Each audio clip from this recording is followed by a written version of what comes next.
Well, welcome to Fill the Stage. My name is Daniel Dignan. I'm with my good friend, Dr. Joe Henriques. Dr. Joe is a life coach and an educator. We're talking about opportunities for high school students. So if you're a parent of a high school student, or if you are a high school student, we're talking about how to identify opportunities, whether it's a job or a calling, and how to make the most of it. So in this conversation, we want to talk about once you find an opportunity, again, a career opportunity, a job opportunity, how to make the most of it. So, Dr. Joe, help us here. When you say how to make the most of it so that you would advance, or? Yeah, so you're in an organization, you're maybe in the military, you're in a business.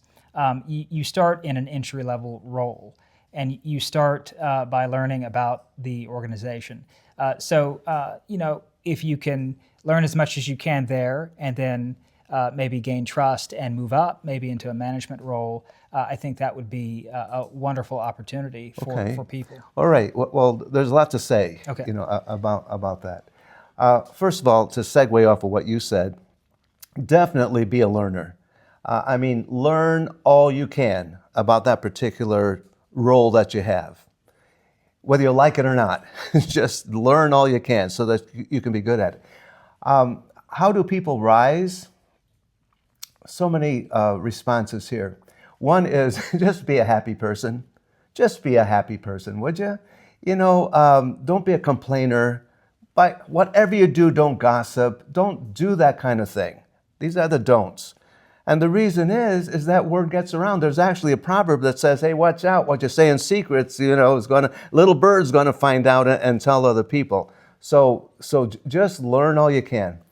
And to rise, that happy demeanor, that positive attitude is absolutely huge. That eagerness, that showing up early, that putting in the extra work, these are the qualities that a boss looks at and says, hey, we like that person. And remember, it's not the boss who promotes you. It's the people below the boss that promote you, because word gets around. Those little meetings here and there. You mentioned also so that they trust you. Well, let me give you 3 components of trust. One is character. I talked about that. Character is a huge component. They know you won't lie, you won't cheat, you won't gossip, slander, all those kinds of things. Another component is competence.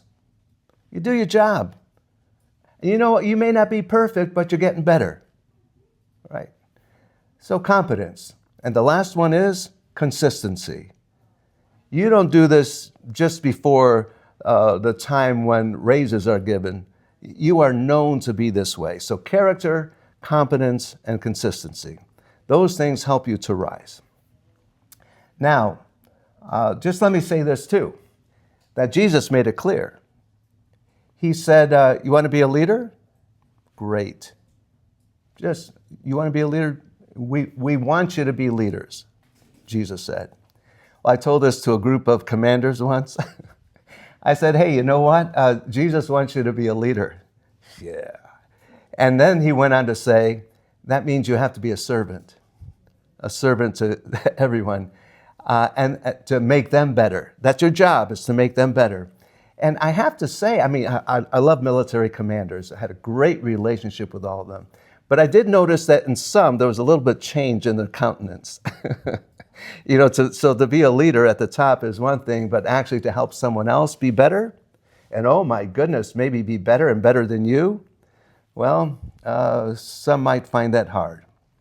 So how to rise is based on the things that I've said, and books are written about it, so there's more to say. But one last point, which is this. In Ephesians, God was speaking to, of all people, slaves. They weren't very high, on the totem pole there. And he was giving his instructions through Paul on how to do your jobs. And he said something so good that I've used so many times. And he said, I'll paraphrase, look over the shoulder of your boss and see Jesus there. Because you know what? He's the one that you're really serving here. So it isn't the boss. He may be a good guy, a bad guy. that doesn't matter. You're serving the Lord Christ, which gives a sacredness to the job that you're doing. Very good. Thank you, Dr. Joe. Really appreciate it.